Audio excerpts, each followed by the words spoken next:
Hi there, and welcome to the Proxy Sale channel. My name is Andrew.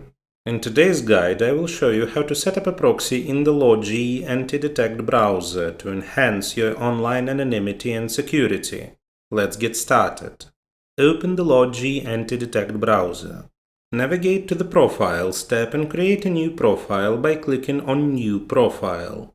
In the subsequent window, enter a name for your profile. Scroll down to the Proxy Info section at the bottom. Here you have two methods to set up your proxy.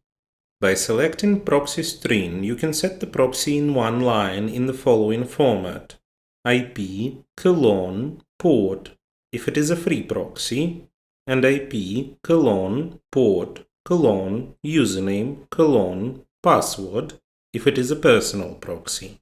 Alternatively, for a more detailed setup, select Separated Data and in the window that opens, enter all the data line by line: protocol type, IP, port, username and password. After setting the proxy, fill in any additional profile information required. Click Continue to finalize the profile creation.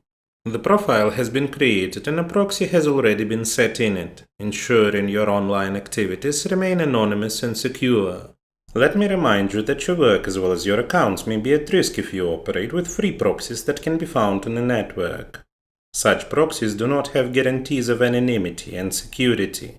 We recommend a reliable and trusted provider, proxysale.com, which will allow you to get proxies of any location with guaranteed anonymity and security for working on a network. The link will be in the description. Don't forget to hit the like and subscribe buttons. See you in the next video.